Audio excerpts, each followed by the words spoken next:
I'd like to open our webinar by acknowledging that we are on the traditional territories of the many First Nations, Métis, and Inuit whose footsteps have marked these lands for centuries.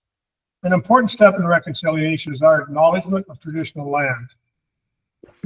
I'd like to thank you all for attending this webinar, Procedural Justice and the Power of Compassion. My personal appreciation to our moderator, Mike Federico, and our speakers for giving of their time today.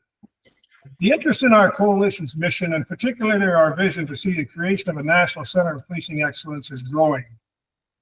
With more than 240 members from across Canada and an active board of directors, we are meeting our nonprofit objectives by informing Canadians and police stakeholder groups of the importance of broadening police education and training. I'd like to thank former Chief Armand Labarge and two others who are attending today, Chief Norm Lipinski from Surrey and our new board member, Chief Rich Johnson from Barrie, Ontario. Welcome. Our webinar today will be moderated by our Vice President, former Toronto Deputy Chief Mike Federico. Mike will then introduce our speakers and moderate the session. Mike has spent 45 years with the Toronto Police Service and now provides consulting services to government and community organizations. He serves as a member of the C-CPR Use Advisory Committee, Use of Force Advisory Committee, and was also the Use of Force and Mental Health Advisor to the Ontario Association of Chiefs of Police. Mike was a member of the Futures of Policing Committee of the Ministry of Community and Safety and Correctional Services, and a member of the Ontario Minister of Community Safety and Correctional Services Civil Liberties Advisory Group. Mike has served on many community boards and committees. As our Vice President, Mike has provided us with guidance and support, particularly as the chair of our National Working Group, which is purely focused on the creation of a National Center of Policing Excellence. Mike, I must welcome you again and thank you very much for introducing our guest speakers and moderating our session today. Mike? Well, thank you very much, Dave, and welcome everyone. And it's so good to see our friends, both current friends and previous working peers. It's a great feeling. And I know you're going to find today particularly satisfying. Today's subject, police legitimacy and procedural justice. We expect that today we'll learn how procedural justice applies more particularly to the direct service of policing. My early university studies on criminology and sociology, so we're going back a few decades, we discussed theories that suggested while it's the certainty of apprehension that might deter the commission of an offense when we're looking at the direct result of police intervention, it's actually the offender's experience with police legitimacy and procedural justice that can often deter offenders from repeating their crime. For police leaders, then, a key challenge is to think about the ways in which the public's perception of legitimacy and procedural justice can affect a police agency's efforts to achieve its goals. We'll explore aspects of those today, including the personal interaction between police and the people that they serve. I'm going to take the opportunity now to introduce all three speakers so that we can set the stage for the breadth of knowledge and experience they'll bring to today's presentation. And of course, if anybody has any questions or comments that looks to delve deeper into their experience and their subject matter research, I know that they would invite questions and comments in that regard. But if you'll just permit me now to list the impressive credentials of our three speakers. Our first speaker will be Professor Michael Souliere, who served in the Canadian Forces Military Police for 6 years and then 14 years with the Brantford Police. He brings decades of experience in law enforcement and police education. With careers spanning roles from General Patrol Officer to Sergeant and now Professor of Fanshawe College, Michael has consistently demonstrated a commitment to improving public safety, innovation, and continuous improvement. As a trainer at the Ontario Police College, He played a pivotal role in shaping the next generation of law enforcement professionals. His teaching emphasized the importance of compassion, professionalism, and critical thinking in modern policing. He is passionate and compassionate about policing. His work highlights the power of empathy in building trust and addressing the needs of diverse communities. He has contributed to shaping best practices in policing as a consultant, educator, and published author. And works are featured in such magazines and periodicals as the Blue Line magazine and the Journal of Forensic Identification. He also holds a Master of Arts in Leadership from the Royal Roads University. Our next speaker, Dr. Davut Akca, holds a PhD in forensic psychology and an MA in criminology. He is the assistant professor in criminology in the interdisciplinary studies at Lakehead University and a credentialized evaluator. Dr. Akca has a wealth of experience in research and teaching. His research has covered investigative interviewing, program evaluation, radicalization, and hate crimes. Previously, he worked as a research officer at the Center of Forensic Behavioral Science and Justice Studies at University of Saskatchewan for 2 years. His research interests fall within the domains of investigative interviewing, missing persons, gangs, program evaluation, radicalization, and hate crimes. He began his policing career in 2008 after graduating from the Turkish Police Academy. He served 5 years with the Turkish National Police as deputy inspector and then inspector, and as a crime analyst at the Anti-Organized Crime Department. Our third speaker, Nusrat Sahin, is an associate professor of criminal justice at Stockton University, New Jersey. He earned his PhD from Rutgers School of Criminal Justice, and his master's degree from John Jay College of Criminal Justice. With over 13 years experience as a practitioner and more than 10 years as a researcher, he has extensive background in the field. He has skillfully conducted both quantitative and qualitative research to evaluate policing practices and published in top-tier academic journals, including Justice Quarterly, Journal of Experimental Criminology, and Journal of Quantitative Criminology. He is currently leading the National Institute of Justice, and now these are a series of initials, EPJETS, which I'm sure he will explain. It's a project which involves providing drivers with procedural justice treatment and access to body-worn camera footage from their encounters with the police. So it is with great pleasure that I start the webinar by allowing Dr. Souliere to start the presentation. Michael, carry on. Thank you, Mike. I also want to thank the Coalition for Canadian Police Reform for allowing me to speak here today. It started with a conversation with Dave Casals, who read my article in Blue Line, and the Blue Line article was actually a pleasure to write. My journey started back in the late 60s. Christmas Day, my parents' home was broken into.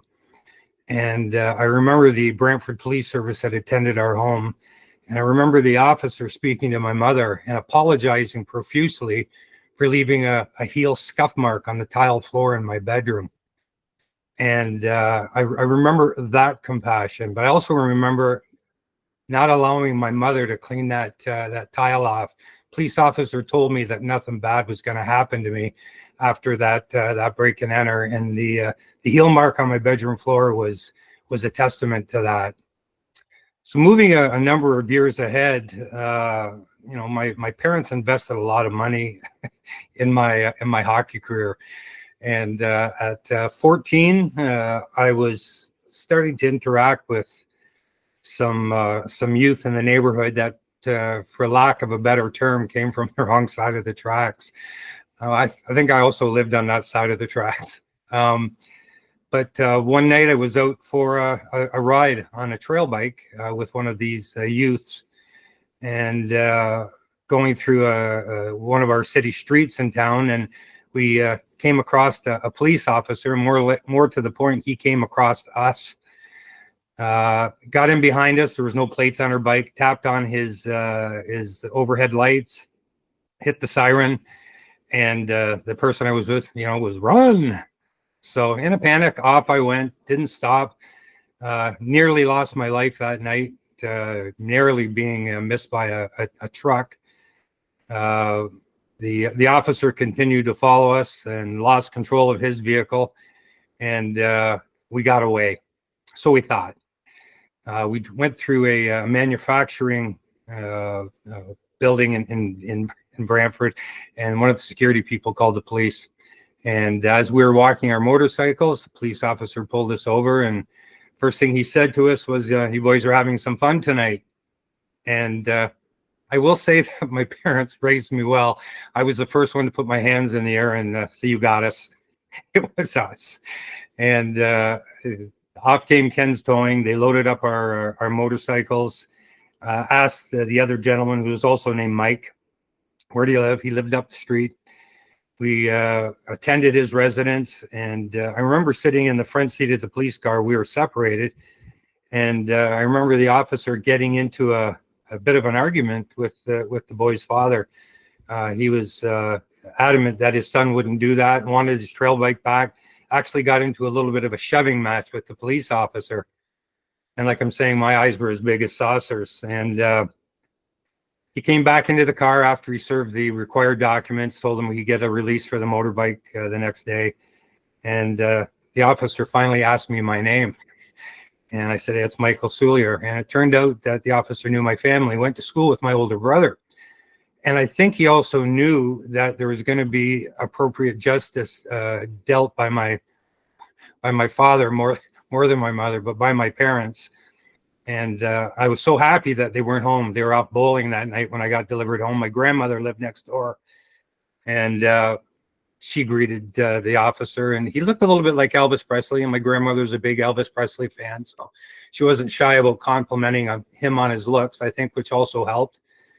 The officer told my grandmother, "Tell Michael's parents that the juvenile authorities will be contacting them within the next couple of days." And lo and behold, they never did. Never got that call. Never really knew what happened. We let sleeping dogs lie. Found out the other individual who was with me ended up getting charged, but I was given a break. So there was like another checkbox for why I wanted to get into policing. Joined the Canadian Military Police. I did that for 6 years, which was a good thing. It got me rooted in police work. Taught me a lot of lessons. And then I got hired by the Brantford Police Service in 1987. And when I showed up at shift briefing, lo and behold, my sergeant was the officer who apprehended me back in 1976. And the other officer who was on the call with him that night, John Tribe, was also on that platoon. And I remember John saying, "Hey, Sarge, it's pretty sad how they're scraping the bottom of the bucket for cops these days in Brantford." Renz was amazing. He taught me many lessons with dealing with people, dealing with empathy, giving people a break, leaving the Brantford Police Service. He was leaving the Brantford Police Service in the late 90s. And I remember I had just gotten promoted to sergeant. He and I were standing in the front office, and he said, "Mike, who'd have thought back in 76 you and I'd be sergeants together in the Brantford Police Service?" And there was an act of compassion, an act of goodwill. He gave me that break, and I, I didn't let him down. Moving forward with the Ontario Police College, I was exiting the college one day, heading for the parking lot. There was a couple of students sitting out on the back step, and as I walked by, one of the students said, "Hey, you Mike Souliere?" I said, "Yes, I am. You arrested me when I was a kid. I said, you're kidding. He said, yeah, we were up at Brantwood Park Road. I said, stop. I remember that. There was 4 of you, wee hours of the morning. I remember one of you was impressed that I actually chased you down and caught you. But we got them all, brought them into the station, called their parents, great parents. They were definitely on our side. We had everybody ticketed. Everybody was charged.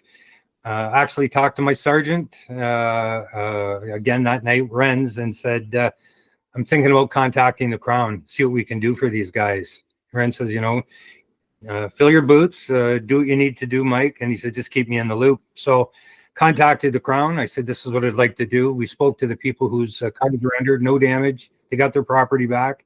Parents are amazing parents. I'm thinking that they're probably going to handle the situation quite well. And learning from the officer at the Ontario Police College, him and his 3 friends attended court, and all the charges were dropped. Now, another one in that group also joined the Toronto Police Service. So there was an OPP and a Toronto cop. And, it was very satisfying to hear from Craig that I was an inspiration to him in joining the police service. So, yeah, again, I think in one of our meetings, someone had asked me, had I gotten any teasing or ribbing from other officers for showing compassion? Yes, sometimes I did. One of my nicknames when I joined the Brantford Police Service was Officer Friendly. And, first I knew it was a bit of a dig, but you know what? I think that was probably a good nickname. I've run into people who have had, had hard times falling on them. One quick experience that I can finish off with was a man in set to income housing in Brantford, and there was an assault. He assaulted his next door neighbor, and I attended, and this person was known to police. Didn't have a criminal record, but he was known as a bit of a rebel rouser. I showed up at his house. He was not really willing to allow me to come in and talk to him, but I finally got into his residence, spoke to him. His first question was, am I going to get arrested today? And he goes, yes, you are. It's going to happen, sir. What happens after this is up to you. There's some officers waiting around the corner. I'd like to call them off because I think you and I can handle this. So he asked if he could call his wife. He called his wife. He had to hold the receiver away from his face for a second because she was not happy. And he said she wants to talk to you. So I spoke to his wife and I asked if she could be available the next day for a bail hearing in case anything had to be signed. And he came with me, came into the station. The staff sergeant was anticipating a brawl once we brought him in, but no, he was good. He had his handcuffs taken off. I put him into a cell, and he reiterated to me that, Mike, you told me that you were going to do what you can to get me released on bail tomorrow. I said, yes, I will. You have my word. I'm going to do my best. And it turned out I did. And that was his first charge. I never heard anything from, his name was Phil. Never heard anything from him for 5 years until there was a message in my file to give him a call. And he asked me to be a representative or for his pardon application. And he ultimately became a school bus driver. So there was a good news story. But again, there's many like that in my career. My career at the Ontario Police College, I was always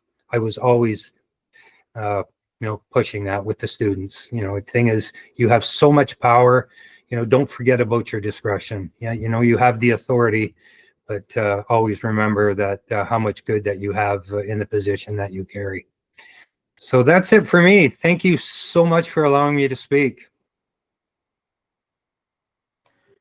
Well, thank you, Dr. Souliere. I'm reminded of a couple of personal observations. Your story speaks to me about the positive impact of police compassion and empathy, let alone sympathy, how evident it is in our personal lives.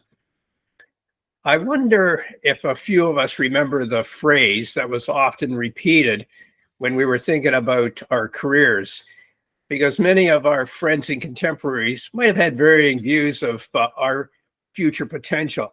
we're either going to be crooks, cops, or clergy. I know quite a few cops who are also in the clergy. I know very, very few cops who are crooks. So thanks, Doctor, for putting that perspective in place. Are there any questions or comments for Michael?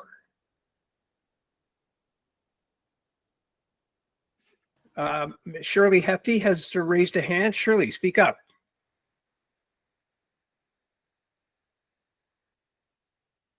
You have to turn your mic on, Shirley.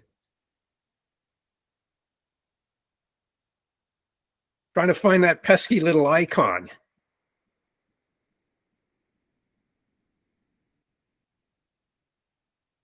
Not yet, Shirley.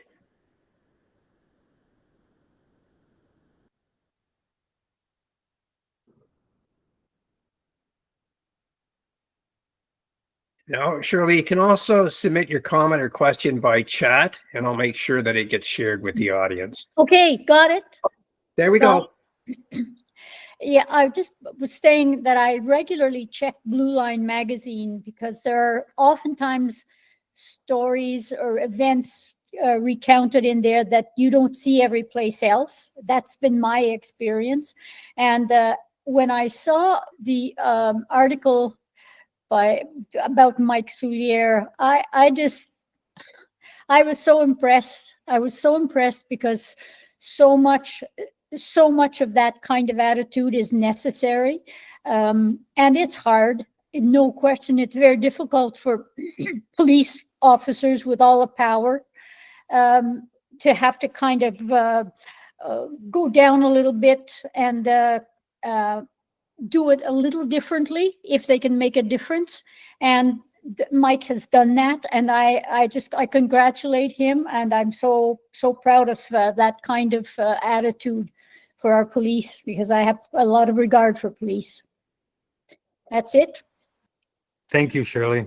Thank you, Shirley. Give time for anybody else.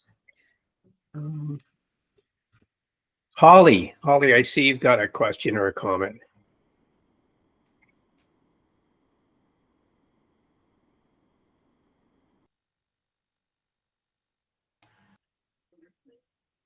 I guess everybody struggles with that mute button.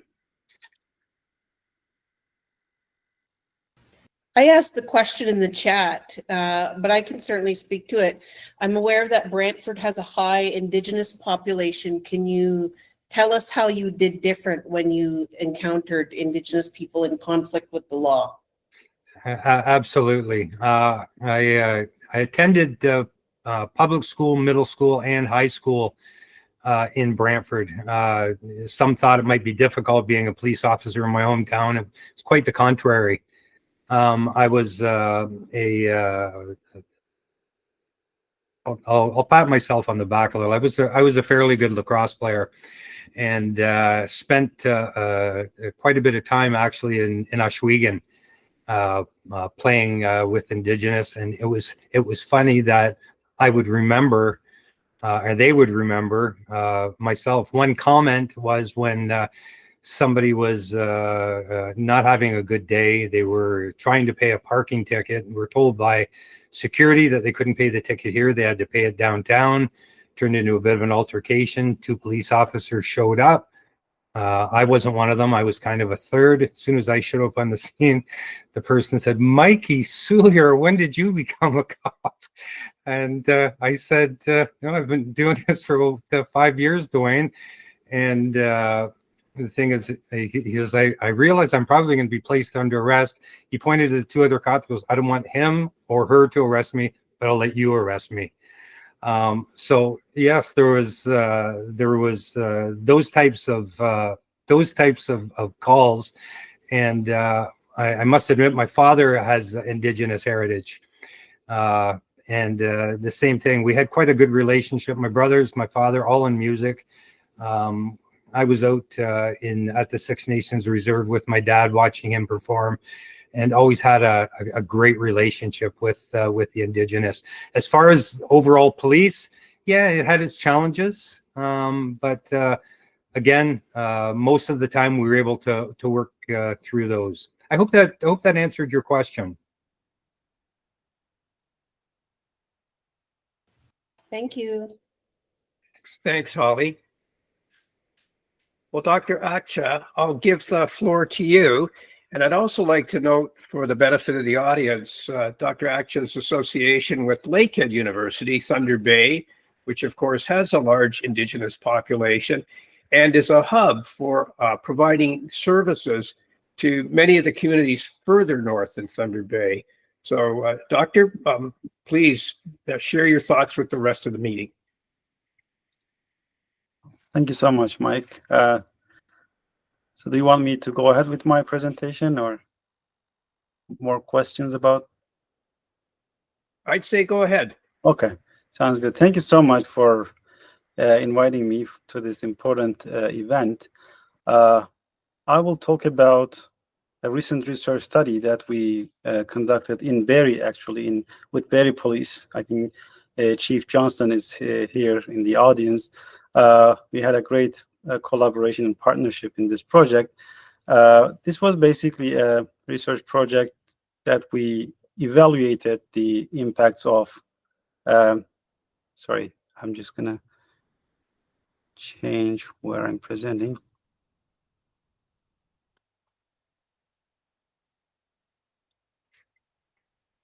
Okay.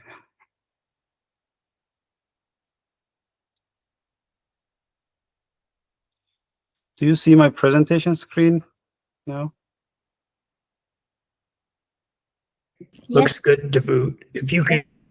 Okay, now I switch to that one. Okay. So this is an evaluation of a training program for the Barrie Police. It was on procedural justice. And Mike shared us with great stories and experiences of him. And now in this presentation, I will talk about procedural justice in general and the training program for the Barrie Police Service staff members, and then a little bit background about what procedural justice is. First of all, procedural justice, we can define it as a set of practices or a model that focuses on legitimacy and enhancing legitimacy. That's the ultimate goal of the police, to foster legitimacy, to ensure that there is trust and confidence toward the police through procedurally fair actions. So the model was developed within the social psychology discipline, and it was the model was tested in different settings and different contexts, like in the courts, workplace, and schools, and even within families. But within the last few decades, we see an increasing amount of focus in policing literature on procedural justice.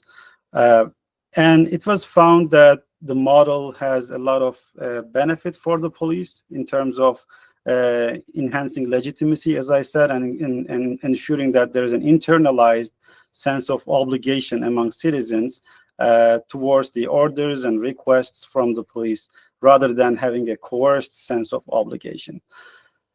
Tom Taylor is the scholar who he's the leading scholar in the area of procedural justice in policing, and he created this model of procedural justice, and I tried to visualize it in this diagram, as you see on the screen. So the process, the understanding of how this model works, we should focus on the outcomes. We want, as the police forces, police officers, members want the citizens to cooperate and comply with their orders, like the citizens cooperating and complying with their orders, and that can be ensured through the perception of that legitimacy. Like, if the citizens perceive that the police is a legitimate power, they will cooperate and comply with the requests and orders of the police. But that begins with the assessing of the procedure. The citizens assess the interaction between them and the police based on two main components. They look at the decision-making process, how the police officer makes the decision, the quality of the decision-making, and they also look at the treatment from the police, how the police treats them. And the quality of decision making also, it has two faults, like two components. This can be a decision on stopping the citizen, searching or seizure or use of force. Any decision that is made by the police is assessed by the citizen based on two different things. One is the neutrality of the decision, such as like there is no bias in the decision. The decision is neutral. If someone else was there, the police would behave in the same way. That's the neutrality of the decision making. And that the second component of the quality assessment is whether the police officer explained the process and justified their actions. Why did they take that action? So these two makes up the quality of decision making, and the citizen looks at the quality when they are making their decision on the legitimacy. The second component is the treatment part, how the police treats them, whether they respect the citizen as a human and respect their dignity, and whether they recognize their status and values. So a combination of these assessments leads to a decision on legitimacy, whether to perceive the officer and the police force as a whole as a legitimate power, and based on that perception, they will decide whether they will cooperate and comply. So in a nutshell, this is the model, and the literature so far showed us that this kind of approach, this kind of practices actually work. And a recent meta-analysis done in 2018 by Wiesbert and colleagues put together 64 different studies on the relationship between procedural justice and like the compliance and legitimacy. And just to summarize what they found in this meta-analysis, we can say that they found a strong and positive relationship between these procedural justice practices and legitimacy. And legitimacy was measured through trust and confidence towards the police.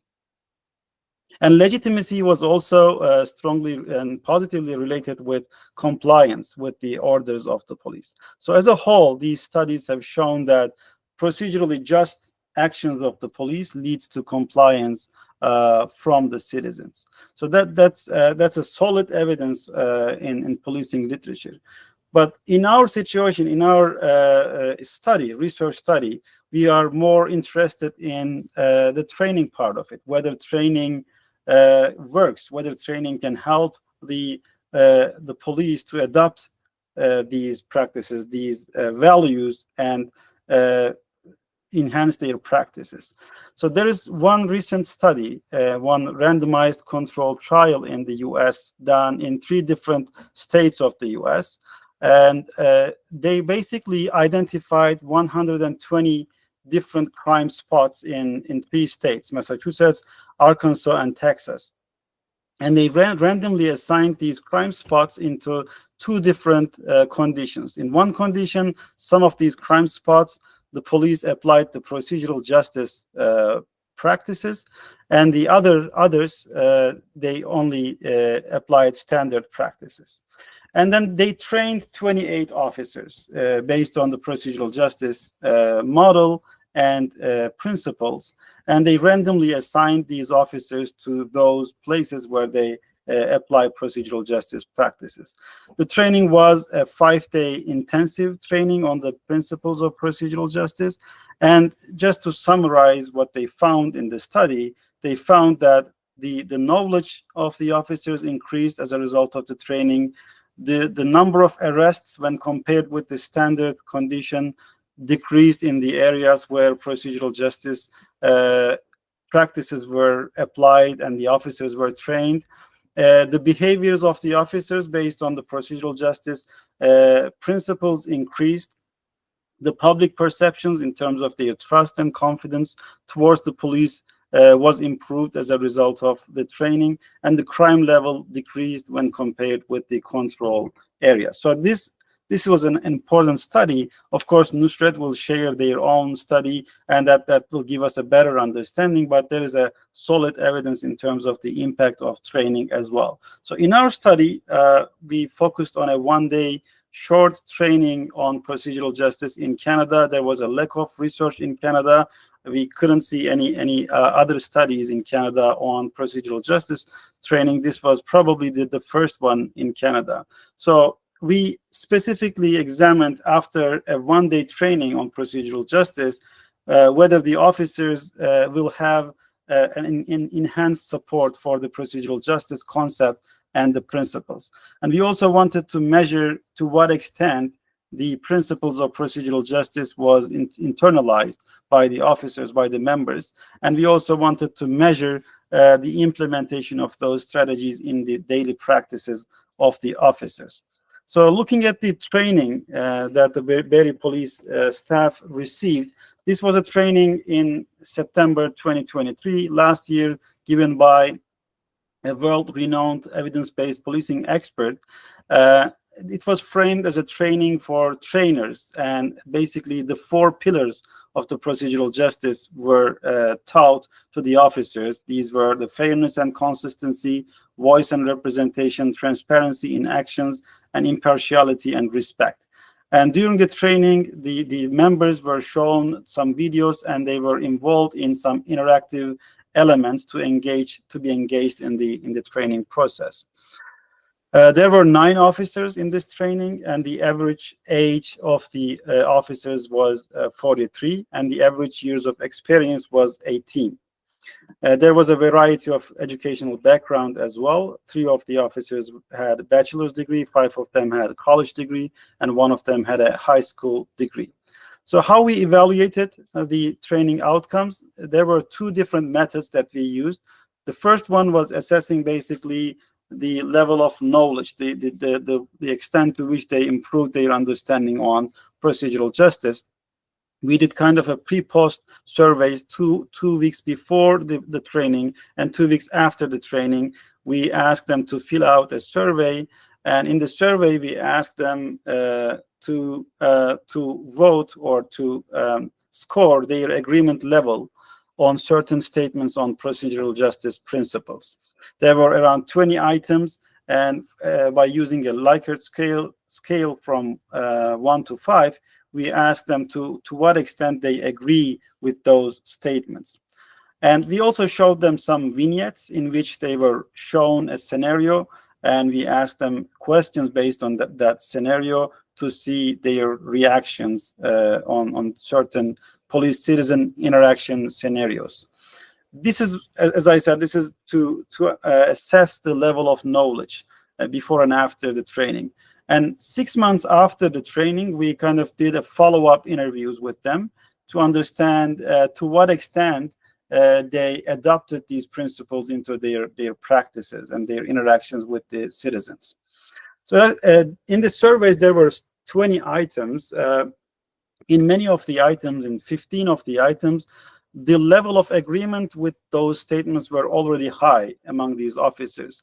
In 5 of these items, there was a relatively lower level of agreement, and as a result of the training, we saw that there was an improvement in those levels of agreement. For example, as you see on the screen, for the statement on many situations between the police and the public could be prevented if only police officers would remain calm and not get defensive. So there was a 13% increase in the agreement with that statement after the training. Another statement, I believe being respectful is nearly impossible when you are dealing with a member of an outlaw motorcycle gang. So this statement, as you see, says is nearly impossible, but after the training, there was a moderate level of decrease in the agreement with this statement, like 22% decrease in the agreement with this statement, which is a positive outcome again. Another one was, I believe citizens will trust the police more if we explain to them why they are stopped in detail. Again, there was 18% increase in this statement. And as I said, also, we showed them some scenarios, some vignettes based on some citizen-police interactions. This was one of them. I will read it out. A police officer working in your jurisdiction responds to a domestic disturbance call in a local neighborhood. Upon arriving, 2 subjects are involved in a heated verbal altercation in the front yard of the residence. In terms of dealing with the following types of citizens, so we gave them 5 different types of citizens, please indicate which of the following responses you believe are appropriate by selecting the greatest level of force that you would employ. So the levels were compliant, passive resistant, verbal resistant, non-assaultive physical, and assaultive physical. And we wanted them to choose the options here, the levels of force that they would apply in each of these situations, in each of the 5 different types of citizens. And the levels of force from ranging from verbal direction to deadly force. And we weight those different levels of force from 0 to 10, 0 being the verbal direction, 10 being the deadly force. And we kind of scored each of the officers before and after the training in terms of their responses to this scenario. And we came up with these scores, which allowed us to compare their pre-score and post-score. And we found that there was a reduction in 5 out of 9 officers in terms of these scores, like use of force scores. So, which means that 5 officers used less force after getting the training based on the scenario. There were more findings of the survey and the interview. We are now putting together a paper based on our findings. There will be more details in the paper that we will publish soon. In terms of the findings of our interviews, the qualitative part, there were some emerging themes, some common themes across different members of the Berry Police Service who received this training. The first theme was about the application of procedural justice principles that they learned 6 months before this interview. So they basically explained us how they were able to apply the principles of fairness and discretion, how they stayed neutral and consistent in different situations, how they were able to build rapport and respected citizens, and they were able to use communication and explanation to de-escalate these situations. And they gave a lot of examples. I just brought one of them as a quote here. And the member said, one that comes to mind is, I was working in a uniform capacity. The woman involved had a newborn child. I realized this is a mom who is overwhelmed. Yes, I have to acknowledge there is a criminal offense technically in play, but I want to be fair to her as well. I can't arrest her and take her away from a 2-week-old. So this shows just one example that shows how they applied the procedural justice practices. Another theme emerging from our interviews was empathy and humanizing interactions. As Mike was giving his personal experiences as an example, the officers that we interviewed also gave examples of how they used empathy in their decision-making and how they prioritized least harmful outcomes and how they were able to combine their understanding on procedural justice principles with their crisis management experiences and negotiation techniques. And one quote that shows how they use these empathy and humanize their interactions is one of the members said, when I get involved in an arrest where it becomes physical, I tell myself there is no reason to go above and beyond. So they kind of told us how they chose the least harmful option here. And another important aspect of procedural justice they applied was listening and giving the citizens a voice, providing them a voice in their interactions, kind of using the active listening strategies and understanding their needs, the needs of the citizens, and mediating the communication, which allowed them to de-escalate the situation. Again, just one example from their quotes. I will let them go off for a little bit, let them scream, let them yell, let them get it out. I ensure that they have a voice. So once they are given this opportunity, the situation is de-escalated. And another theme emerging from the accounts of the members was transparency and openness. They explained us how they were able to use clear communication and justified their actions by explaining why they are taking that action, why they are deciding on a certain practice, and kind of building trust by using honesty, by being honest in their explanation or justification of their practices. One quote again, "I don't mislead them.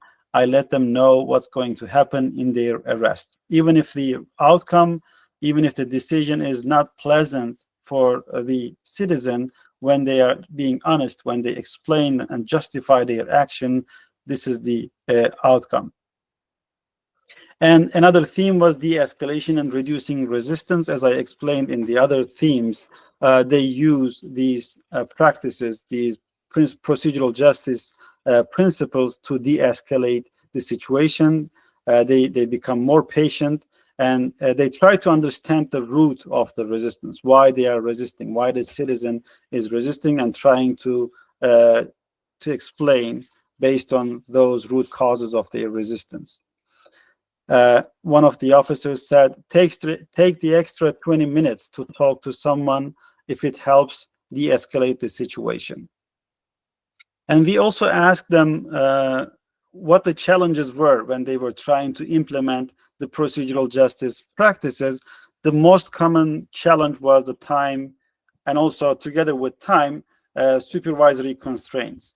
Like, as you see in the other themes, other quotes, time is the main thing here. You need to take the time, explain the situation, be patient, but you require a certain amount of time to apply those strategies. But as we know, in policing, time is the biggest constraint and challenge. So here, the officers commonly shared that challenge as well. And another challenge that they commonly mentioned was resistance to change in policing culture. Even if you try to introduce this new concept, there was a certain resistance based on the existing policing culture. And the officers, the younger officers, were complaining about the older ones. Interestingly, the older officers were complaining about the younger ones. So we see kind of a generational conflict here that leads to a challenge in terms of application of the procedural justice principles. So here are some quotes about those challenges. One of the members said, "Call volume and the amount of time. Sometimes it takes a while to de-escalate people. You might have a supervisor breathing down your neck." So both time and supervisory pressure mentioned in this quote. The other one said, "My only challenge is trying to get the younger people to buy into the concept." So there's a traditional conflict, as I said. There were some quotes from the young people who were complaining about the officers, the older officers.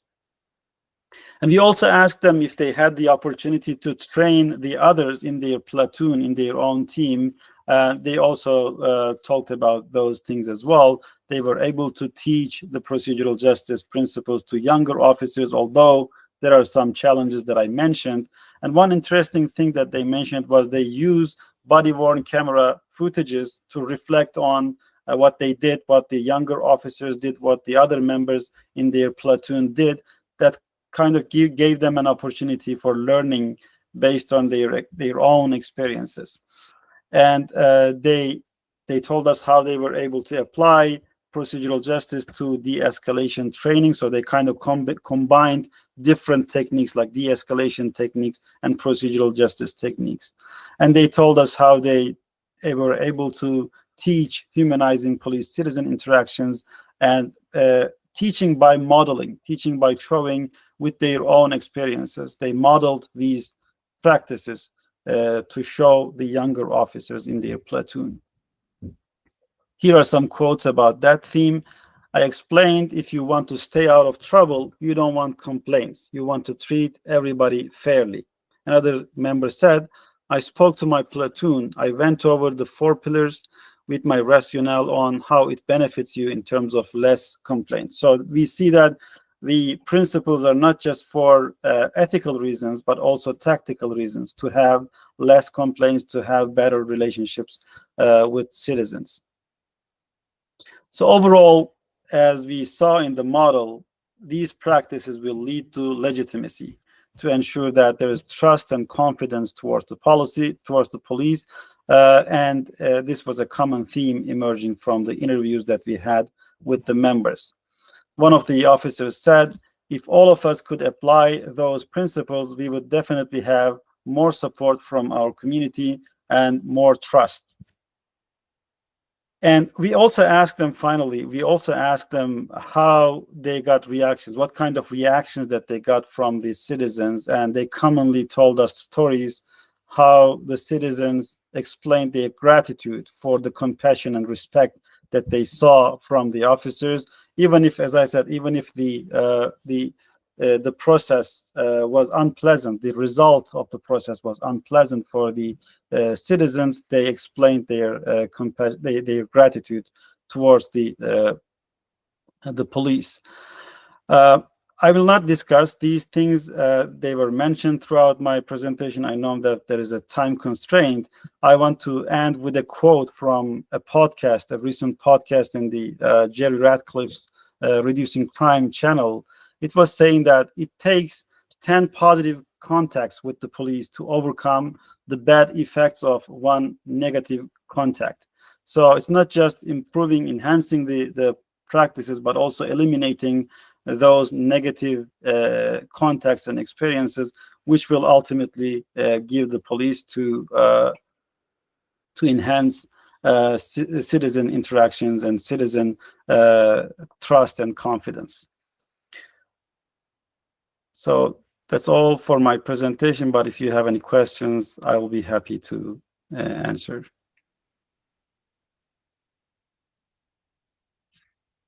Well, thank you, Dr. Akca. Chief Johnston, perhaps you can go ahead, given that your police service was the subject of this instruction. Thank you for, you can hear me okay? I suppose I'm challenged. It's good to see you again, Dr. Akca. And I appreciate this presentation. And we know the external value of the practice of procedural justice on police legitimacy, public trust in the police, and it's wonderful. What are your thoughts on why there's not a mass adoption of this? If we know, and I'm talking about Tyler, 10K, there's a list of authors and there's a list of literature. What do you think is, and it just can't be the cultural pushback. I struggle because if we know this works, and we know it has such a great impact, and we do police by consent, you know, any thoughts on why it's not taught as a course at the Ontario Police College? Because you know, yearly I have to qualify with hitting a stick against the pad to carry it, but we interact with the public every single day, and there's no requirement to, you know, to revisit the pillars, the 4 pillars, and the impact that that could have on it, the use of force, officer injury, public trust. Any thoughts on why there's not been a mass adoption? Well, like from my own knowledge, I can only say something based on what is available in research, like in literature. I'm not a practitioner anymore. Like I wasn't a practitioner in Canada as well. But as I see, in procedural justice was around since 1970s in like as a general concept. But in policing, maybe Nusret will give us a better knowledge about that. For the last 2 decades, we see that training and research specifically on policing, and the model like the Nusret now is developing in New Jersey, Abjed's model, he will talk about that. These were relatively recent than the other places where procedural justice was being applied. So that's the only thing that I can say, as I said. But in terms of the practice and current curriculum, maybe there were more people than me that can explain why this is so. Thanks, Doctor. Vanessa Gerasimo has a question. Vanessa?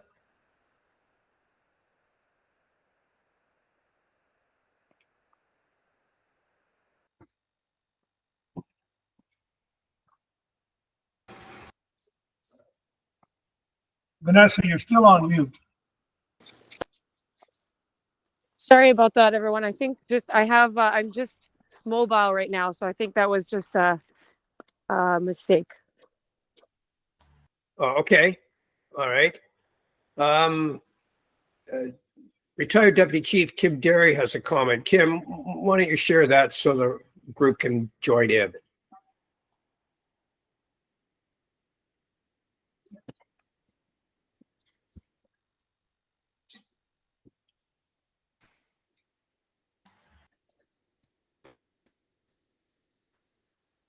No response? Mike, can you just read it for him? Yeah, I will. I was just going to do that. So Kim Derry, who's retired deputy chief of Toronto Police, like I am, asked the question, why can't we teach this for all recruits who are attending police college and use scenarios that consistently reinforce this? So this is a question for trainers and directors of police colleges, or for organizations that guide policing in their jurisdiction. And secondly, using this model in developing coach officer training with and including it in supervisor training. So again, I guess in some respects, Kim, if you don't mind, it's a rhetorical question to police leaders. So I'll let some of the experts weigh in on their experience with trying to introduce that.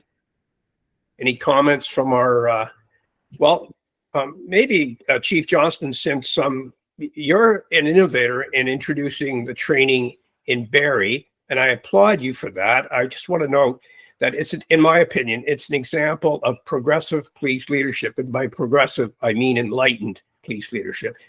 And it was your decision to introduce this training in Barrie. So perhaps you could talk about the larger issue of basic, these fundamentals to police service and where it gets incorporated into training. And then you're going to have to indulge the coalition of Canadian police reform, because we are advocating for national standards on police education, and this topic leads right into that discussion. But that's going to be saved for a little later. I know David's itching to just expound upon that. But Chief Johnston, if you can comment, thanks. I'll comment quickly, and I think Dr. Akca has spoken to it just in terms, it's been around since the 70s, so I don't know if that makes us progressive or all police really slow, and to the point that Kim had already brought up, if we know this, then why aren't we reinforcing it? And certainly from an organization, now that we know, we owe it to our citizens to do better. And so it's, yep, we're training some internally, but at the same time, it would help a lot more for all police organizations, in particular in Ontario, because that's, where I work within, that Ontario Police College is the central area. But as they go out, how beneficial would that be to demonstrate yearly or semi-annual revisiting of those the 4 pillars, and how impactful is that? And I think it's incredibly important. We are doing some more research in terms of training our officers to review their own body-worn cameras with their supervisors and look at the 4 pillars and what does that look like. And I think it's incredibly valuable in terms of how the officers even view themselves. So I think this is an area that needs to be explored far more. But I would recommend anyone who's looking at this in the practice area, partner with academics that are going to give you a robust and external view. That's going to be because if it's just police measuring police, I would challenge that we need to be more. It adds legitimacy, and you get that outside perspective to go, look, maybe you aren't measuring what you think you're measuring, or maybe you're not targeting properly. And again, very appreciative of Davut's work on this, because it reinforces that we need to do more. So we're just starting, and I think most police services and the Ontario Police College and nationally, we should be focusing on this, because policing in this country is held to such a wonderfully high standard, and is held in such high regard. It'd be great to really focus on this nationally. Thanks, Chief. I have 2 further questions and comments. I'm going to be a little presumptuous, and the reading of them indicate they're rather general, but on point to the whole theme. And I'm mindful of time, and I want to give our next speaker an opportunity. But I'll just state them here, and this is something we can keep in mind while we listen to the next speaker. Daniel Bellegarde, who is chair of the First Nations Police Services Board, says, very interesting with the drive towards diversity. For example, Black officers in Halifax, Indigenous officers in Western Canada, and Canadian Municipal Service. Is there a noticeable difference in trust of police, considering that procedural justice, or its lack thereof? The Assembly of First Nations has called for a national inquiry into the death of First Nations citizens by police. We need this training in a big way. So I think instead of entering into a debate about that, if you'll indulge me, Dan, we'll listen to our next speaker and keep your thought in mind. And I'm going to ask Mustafa to hold his thoughts too, so that we can hear from Dr. Sahin. So Doctor, Nasrat, if you'll just take over for the next session. Thanks, Mike. Really appreciate it. And I apologize for not being able to share my PowerPoint. I think Hannah will do it for me because I'm using a university-owned laptop and it doesn't let me to, use the screen share feature of Google.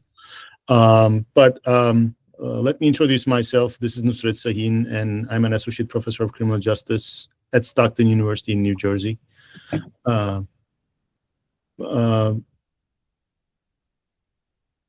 Okay. Mike, I just continue, I believe. Yes, please do. Okay, all right. I'm an associate professor of criminal justice, and I worked at the Turkish National Police for 13 years. And I know actually Davut from the Turkish National Police, a great colleague of mine. And when he reached out to me saying that Barrie PD will train their officers on procedural justice, I was very pleased because I've been working on this topic more than 10 years. And I did an experiment in Turkey, and I replicated here in the United States in New Jersey, and I will share the findings of that with you. But the first time that I was exposed to procedural justice was Tom Tyler, who came up with this concept, presented it at Rutgers School of Criminal Justice, and I attended his presentation. And I found it a great concept because I believe that explaining things to people always help, and we get their compliance. And since then, I work on this topic, and I trained over 400 police officers from New Jersey on procedural justice. And if I go back to Chief Johnston's, if I follow up on what he said about, why don't we implement this in police departments? I believe that there is lack of awareness, and the most important thing is people don't know how to implement it. When I go and talk to the police officers, they don't know, they broadly know what this concept is about, but how are we going to put this into practice? So that's why, to address that issue, we developed a protocol, and we said, why don't we start with short interactions such as a traffic stop, and we can teach a way to the officers that they can handle those traffic stops in a different way, and maybe we may increase satisfaction, we may increase trust, and we can test this concept. So that's what we did in this project. We applied for NIJ funding, and in our third attempt, we were able to get it. In one of the feedbacks that we received, actually, they said, there is no need to do further research on procedural justice. That was kind of shocking, and shocking for me because, not that many agencies are implementing procedural justice. So again, I want to thank to Coalition for Canadian Police Reform for bringing this up and initiating a conversation about this. But, we developed this model, which we called Enhancing Procedural Justice of Encounters Through Substantiation, the EPJETS model. And we did a randomized control trial, pretty rigorous study testing the impact of our protocol on perceptions of police. Next slide, please. Thanks so much. So when we look at what is the main problem in the US, after the death of George Floyd, there was a public reaction. People went out to the streets to protest. And there's a Gallup survey that found that trust in the police dipped down to its lowest level since 1993 in the US. And when we look at some of the factors driving those perceptions, we see that there is unwarranted use of force, lack of communication and transparency, and pretextual stops are one of the major issues in the US. In pretextual stops, they stop you just to uncover crime rather than you violated a traffic law. Their main interest is not the violation of a traffic law, but rather maybe find drugs in your car. So these are generating a lot of issues as people, as this cause undermining police legitimacy. Next slide, please. All right. So, and when we look at the factors shaping the perceptions of the police, we see that, yes, social media shapes the perceptions of the police, but also, when people have positive encounters with the police, this enhances their trust in the police. And when they have negative encounters with the police, this erodes their trust in the police. So, as my colleague Davut Akca mentioned, when you follow the key principles of procedural justice, this has an impact on obedience, cooperation, and despite the negative outcomes. Like, we may give someone a ticket, but if you treat that person well and explain why that person was given a ticket, we believe that this has an impact on their perceptions, no matter what the outcome is. Next slide, please. So these are the main principles of procedural justice, and that's we continued our procedural justice training through the COVID, and that's a photo taken from one of our training sessions. This strategy is mostly a communication strategy. You have to respect people, and you show them that you respect them, and you have to be neutral. And again, you have to show them that you're neutral, and you tell them so. And you give them a voice. And again, my colleagues mentioned about this, so I'm not going to spend that much time. But just letting them to vent, or letting them to share their side of the story would help them understand why police practices are in a certain way. And trustworthiness, like whether you show them, you send them the message that you really care about their well-being, you care about their child, you care about their family. That's why you're just enforcing the law. So those are the main principles of procedural justice, but Dr. Akca actually summarized it pretty well. So I wanted to go into our research and explain what we did. Next slide, please. So the purpose of the EPJUST project is using procedural justice script. So we developed a procedural justice script that officers can follow, and also recording body-worn camera interactions. And this is what most of the agencies do nowadays. And we went beyond that, and we made this footage accessible to the citizens. Let's say that if you were the one who was stopped for speeding, you would be given an access code so that later on you can watch what happened between you and the officer. And the last item is sharing data evidence with them. We used SIMC software to identify the high risk locations for traffic crashes.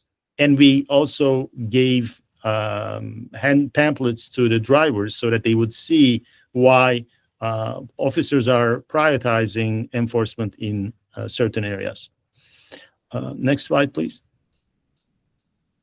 So this is our script, and on the left-hand side, you see a photo of an officer just following our script. We gave them a clipboard so that they can follow the script, but mainly in the script, officers are expected to talk about, how many crashes happen in a certain city, and, how we get that information. And they also share that information with the citizens. And also they use the elements of empathy, such as, they say it's extremely difficult for us to tell a person that, his or her loved one has died or been seriously injured. This protocol also includes elements of transparency. The officers said, they informed them about the recording, and they also told them that they could view the footage later on. And they also gave them a code. These are all elements of transparency, which is kind of a missing element in procedural justice. We say that in procedural justice, officers should be transparent, but how? Like, we did this by giving access to the footage that was being recorded. And we also had elements of fairness and neutral decision-making. They explained, how they do these speed control operations. It's not like a speed trap. It's just, they're just monitoring the traffic. and based on a device, the radar, they stop people. So it's not just like an arbitrary decision or a biased decision. Whatever they see on that radar, they say that, this is the speed that I saw on the radar. You were speeding. That's why I stopped you. There's no other reason. And we also have the elements of participation and voice. They ask even questions about, whether they should continue conducting traffic enforcement, given that, the statistics shows that, the traffic enforcement is necessary in that area. Next slide, please. So, of course, the body-worn camera recording sharing process is a complicated process, and there is no tools available that you could do it. If you're using Axon's evidence.com, maybe you may send them in the footage as an email attachment, but that wouldn't work in our case. So we developed a website. First, we redacted these videos, we blurred the faces, and then we send it to the police department for their approval, because in some cases they may not want certain footages to be released. And then after getting their approval, we release these videos. And you might ask that, like how many of the people who were given access watched these videos? And it's 67 videos out of 564 have been viewed. That's 12%. Like only 12% of the people went and watched their footage. And you can, on the right-hand side, you can see our diagram that shows how that process works. Next slide, please. And how did we use RTM? We generated those maps, and actually these are the brochures or pamphlets given to the drivers. There's a code, a 10-digit code, special code generated by our website. There is also a map, shows where the most of the traffic crashes are, so that after people see that, this is where the most of the traffic crashes are happening, and this is where the enforcement is, it makes more sense. So it's no-brainer. So these pamphlets were given, and inside those pamphlets there are more information about traffic crashes. What happens nationwide, what happens in the state of New Jersey. Everything is included in that packet. And of course, the SIMC's software lets you to identify high-risk locations, whether it's around gas stations or whether it's around public parks. And after you communicate this message to the people, in one of our stops, actually the driver came up with a risk narrative saying that, I know, there's a school here, I should slow down. So you see that people who were speeding now are just saying that, yeah, I should have slowed down because there's a school there. They would understand. But taking the time to communicate this message, again, does that have an impact on their compliance? That's also what we studied, and I'm going to show you the findings soon, which shows that, yes, it works. Next slide, please. So this is how we did the experiment. In these experiments, we had a control group. That's business as usual. In the other one, we followed our protocol, which included the procedural justice script, body-worn camera activation and access, and these pamphlets outlining traffic crash statistics. Next slide, please. All right, so these are the number of stops we conducted. In total, we conducted 1,423 stops. We started in the fall of 2022, and we finished in the spring of 2024. And after the stops, officers asked drivers whether they would be willing to take a survey from us. And if they say yes, we approached the drivers and we gave them a 34-item survey. And, the roughly 55% of the drivers completed our survey. Next slide, please. And who are these people? This is the breakdown of the people who completed our survey. The mean age is 42.61. And when you look at the racial breakdown of the people who completed our survey, 45% of them are white, 23% of them are African-American, and 23% of them are Hispanic. So this is a representative of the New Jersey demographics. So also when you look like, where most of these people are from, those are from Atlantic County. And again, if you know Atlantic County, maybe you know it from Atlantic City. I can call it like Atlantic City metro area. Most of the people are from that area. That also shows that, we have a pretty representative sample. Next slide, please. So how could you be sure that the officers follow the script? So we have a linguist on the team, and he's analyzing what was said, and he's scoring them based on, whether they are in line with what the script we had. And in the next slide, if we can go to the next slide. Yes, this shows that, like the blue is the experimental condition, you see higher scores, and red is the control condition. So these graphs actually show that officers were just followed our script at a higher score than the control.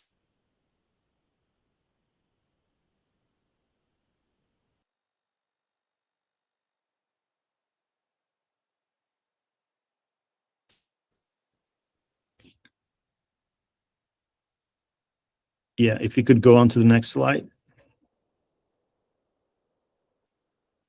Thanks so much, Anna. And these are the findings. We found that our protocol enhanced perceptions of trust and confidence in the police. That also enhanced legitimacy of the stops. This also has on the perceptions of cooperation with the police. We asked them questions whether they would cooperate with this police officer. So, you can find the scores right on the, under the means. So these are out of 5. So for instance, for cooperation, you have the experimental officers saying that the drivers who received the experimental condition, they scored cooperation as 4.74 versus people who received business as usual, scoring it as 4.61.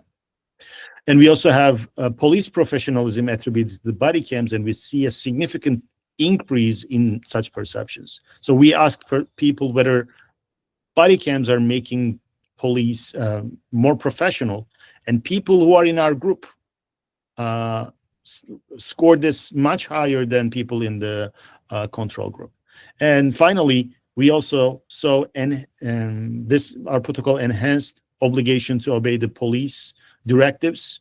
And again, cooperation and obligation to obey is something you would really want to see if you're in the policing, because otherwise they would resist. So this also enhances their perceptions of obligation to obey, and that's one other finding we came up in this research. So that's one of our findings as well. So if we could go to the next slide, please. All right. So finally, this shows that EPJA's protocol increases public trust in law enforcement. Our protocol enhances legitimacy of the stops and enhances cooperation with the police, and it alters perceptions of police professionalism related to the body cams. So if you remember, the promise of the body cams was, if police uses body cams, then they're going to become professional. It's not happening. But, if you share the footage with the citizens, or if you communicate the message that, look, this is a fair process and you can even gain access to the footage, they find police more professional. And our protocol encourages compliance and obligation to obey the law. Next slide, please. Yeah, actually, we can skip this slide. I just wanted to be respectful of time. Thanks for staying patiently. But this may have an impact on protection of civil rights, and our protocol may address racial disparities and reduce the number of complaints filed. Although we don't have this, we are not testing it. We see that out in the field that people are more satisfied, so they're going to be less likely to file a complaint against the officer. And this will also have an impact on officer morale and retention, because sometimes the officers when they were supposed to deliver the control condition, which is business as usual, they were going back to the experimental condition. And when we asked them, like, why do you do so? They say that, oh, I like the other one much better, so that's why I am just following the experimental condition rather than the control condition. But we warned them and we told them that like this is just a research, so please stick to the script that you are supposed to follow. So next slide, please. There's a video if you wanted to take a look. CBS News Philadelphia covered our study. I will also put it on the chat box here so that you can copy and paste on your browser to watch the video. But it summarizes what we did and citizen reactions to our protocol. Thanks so much for listening to my presentation. And if you have any questions, I would be glad to take your questions. Thank you, Professor Sahin. Mustafa had a question or a comment before you started. I'd like to give him the first opportunity to weigh in. Mustafa, if you're still available. I can't see you on my list of participants, but I'm sure you're still out there. Give him a second.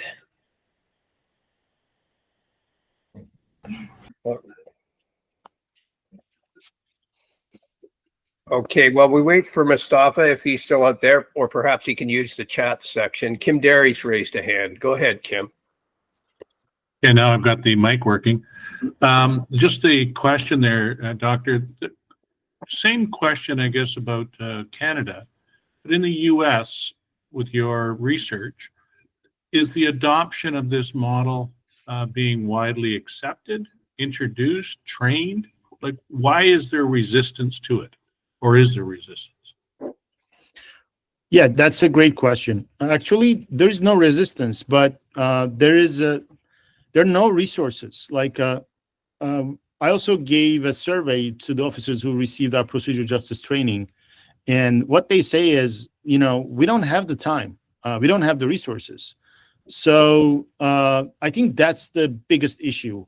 If you reserve the time and resources, and if the chief gives the message that I really value this approach, that's what Atlantic City Police Chief Sarkos does. The officers get the message and start to implement it.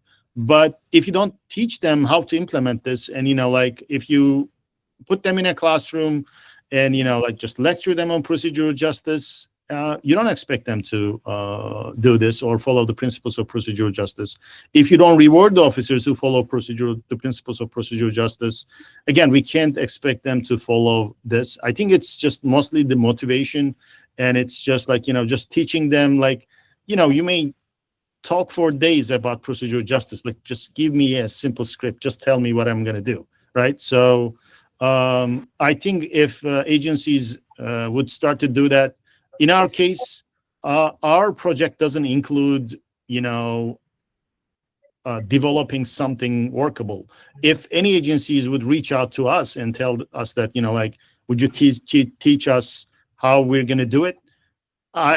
You know, unfortunately, I don't have the time because, you know, I'm a college professor and research is only like 20. I can use 25% of my time for research or train police officers about this, which I'm trying my best. But it's all about resources. That's how I read it. If Mike, if I could just follow up, it's more to do with natural learning opportunities, standards. But at the police college academies, introducing this training there eliminates that challenge of I don't have time or further resources to train.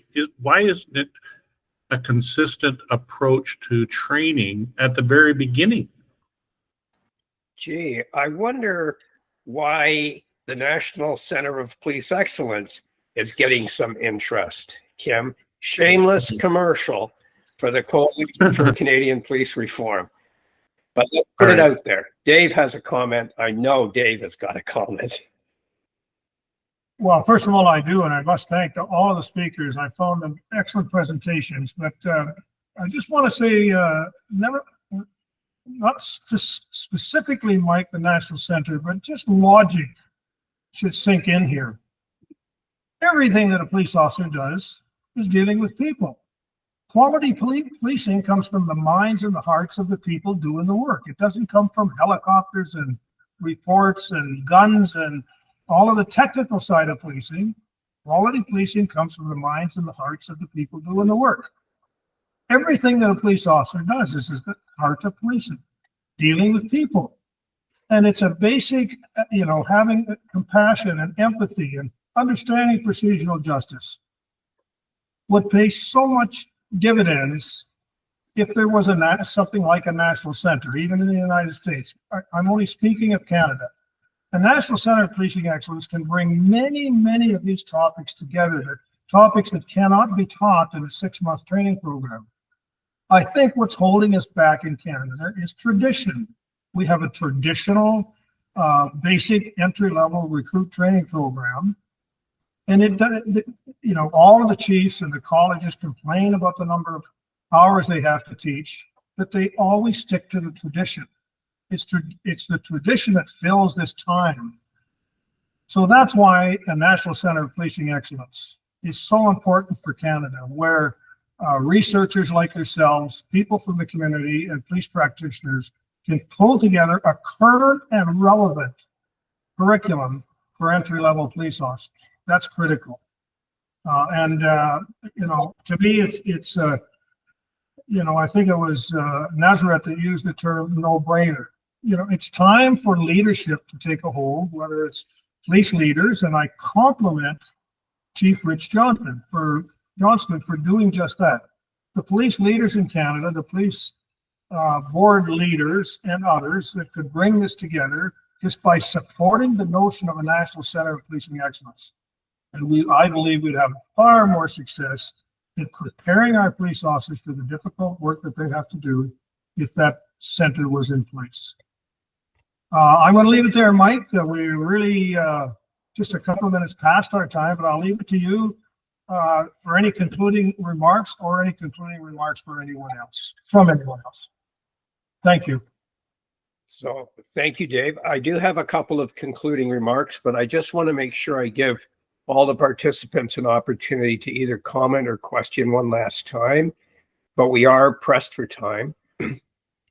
I'd also invite you as participants to visit the website, because this webinar will be posted as a YouTube, and you can always leave comments for us as a result of your experience with the webinar on our website or to us individually. I don't think there are too many who've joined this webinar who don't have access to us, our personal contacts, either email or cell phones. And for those members who are on the working group, of course, share that invitation to your constituents as well. Perhaps, Mustafa, please, I gave you an opportunity. Join in, please do. Can you hear me? Yes. I'm so sorry. I'm actually in Fort Francis right now doing research on Indigenous policing here, and a friend of mine here, he's with 3D3 Police Services, and he wanted to make some comments, and he overheard the thing, and he wanted to make a comment. He's going to be back anytime soon, hopefully before the end of this.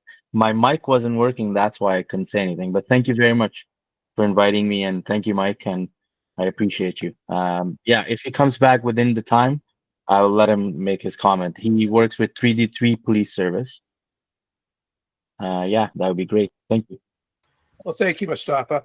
Well, just before I conclude, I'd like to give the three speakers an opportunity for one last comment. We've got a few seconds. So in whatever order you can jump in on, it's going to be a little of a brawl. Go ahead. Hello. Go ahead, Michael. Thank you so much. I after listening to the other two speakers, I started out. I'm a big believer in basics. I think, the basics for the two lectures that came after me. I can say that I am a product of police dealing with people, and that's all it is. I've always treated everyone with respect. I treated, the thing is that's all they want. Disrespect has no place in policing. One last comment that I've just already put over to the chat group too is we definitely have to get away from the old adage of that's the way we've always done it. it's not working. Let's start to move forward. Let's start with some of that training. And the thing is, uniformity is probably going to be the answer. But again, thank you so much for allowing me to speak. I would add one thing about what Nusret was saying on resources. Lack of resources was the common theme in our research as well. But from a program evaluator perspective, I would say if further research can be done on the benefit, like cost-benefit analysis kind of thing for this kind of process, showing the benefits of using procedural justice, like monetizing the benefit versus the cost of not using it, I think that would be the best way of advocating for this. And that's the last thing that I want to say. And thank you so much for organizing this and inviting us. Professor Sahin? Yeah, thanks to you guys, Coalition for Canadian Police Reform, for putting this together. I think this is a timely discussion. We need to, find ways to implement procedural justice because, our quality of life is increasing, like in any field. Like now we drive better cars, we get better health services. I think the quality of policing services should go up as well, but we need to start these discussions, and we need to see that there's a need for procedural justice, and there's an expectation coming from the public. And thanks again for having me as a speaker. You're very welcome. Ms. Heffy, you have a comment? You're muted. You're muted, Shirley.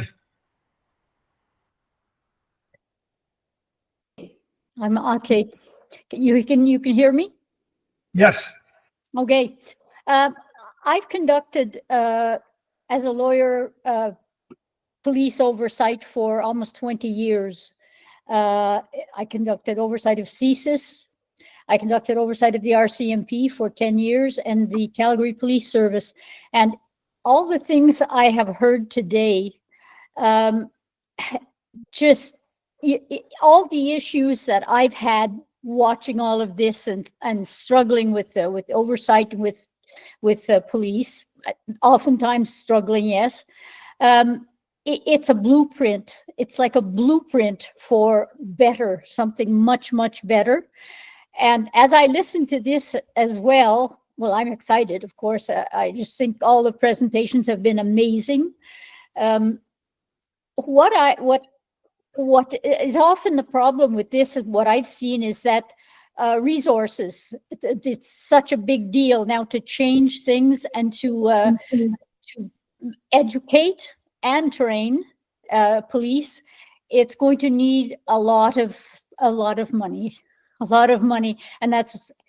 So I'm not sure how we get across, how we get over that, how we get past that, but it's important, and somehow or another, I hope we can get that this effort here by all of you, that we can do something good, do something positive to educate police officers.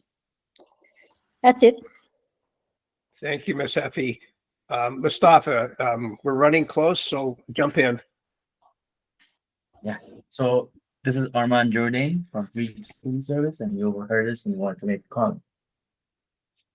Welcome. Yeah. Hello. I just wanted to express my gratitude for what you guys are doing. I'm with 33 Police for 28 years, and I was I've been dealing with PTSD, all that kind of stuff. And part of the reason why I wanted to become a police officer is the the traumatic life that I grew up, that I kind of normalized, and which isn't normal. And on that note, last week, my cousin was killed, stabbed to death by another family member who was a young offender. And because I'm family and a police officer, it puts me in a weird kind of situation, predicament. But then also, a couple months ago, I reached out to Dr. Akca about mental health, wellness, Indigenous judicial issues and stuff like that. So I befriended Mustafa, and through Mustafa, I've introduced him to some of the people that I've met while in my I guess, working on my mental health through addictions, some trauma workshops and programs. And what I'm understanding is when I first started my policing 28 years ago, a lot of the people that I policed, they said that I was enforcing the white man way and the colonial issues and problems. And I didn't know at that time when I was 23 that I thought they were just drunk and didn't know what they're talking about. But now at the end of my career, I'm starting to understand the relation and the history that I wasn't taught in textbooks, because of the textbooks that I read. I was always told that I'm a savage. My people are savages. They did these horrible things. And it's only within the last few years through my spouse, who's taken the Indigenous Studies program through Lakehead, where I actually understand the past system. And I was just speaking at a grief workshop last week here in Saint River.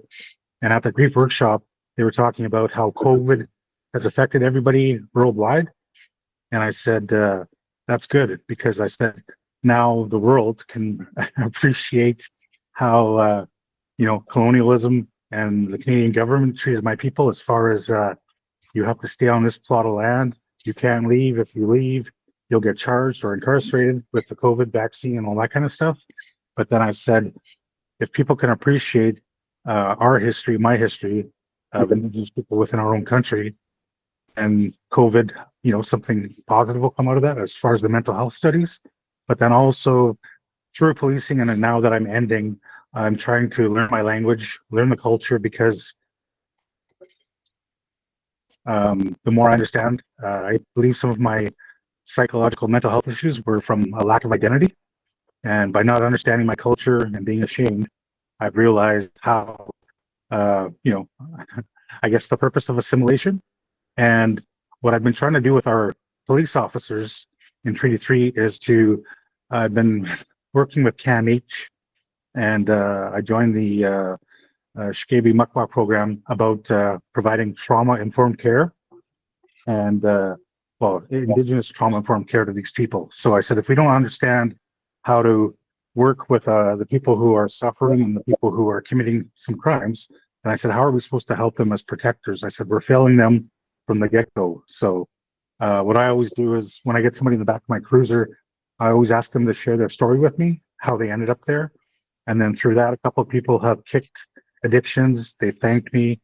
And I said, as a police officer, but as a father and a son, I just want the best for everybody. And I don't want anybody, caught in the judicial system, because now I have Indigenous people, my people, are a business for incarceration, addictions, and the healthcare systems failed my people, the educational systems failed my people, the judicial systems failed my people. But I don't want to focus on the negative. I want to focus on the positive, the strength-based approach. And that's through reading Dr. Akca's some of his reports and studies. I know conducted out of Saskatchewan there. I was kind of intrigued about the recidivism rate of people who are on release orders.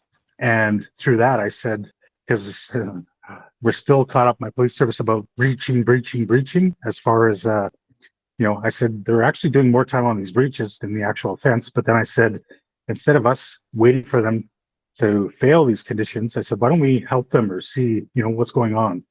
So I just wanted to give my 2 cents. I appreciate all the work you guys are doing here. And I had reached out to involved with the Canadian Indigenous Justice Strategy and with the government that's supposed to be implemented later this year and then into next year. And the person that is involved with this committee had said that the Canadian government isn't listening to the people that are involved in that.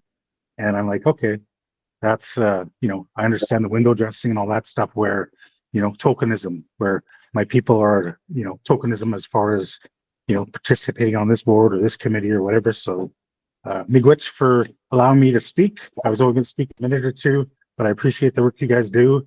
And I appreciate how it's strength-based, and, through this, there is change, and, I wish you all the best. Miigwech. Thank you very much. A sobering, compelling message. And really, I can't think of a better way to end this webinar than with that message of acknowledgement and hope. And you expressed it in that way. So I'm very grateful for that contribution. And really, I don't think there's much more to say. Thank you to the three speakers for putting together such an informative and thorough presentation. You make a compelling case, not only for future research, but also for practical application. It's the applied science of policing that I think your police practitioners who are present in this webinar truly appreciate. Once again, I applaud Chief Johnston for initiating a particular training session that does provoke thoughtfulness on the part of our members. And once again, I thank you again, all of you for joining, and of course, the Coalition for its continued work.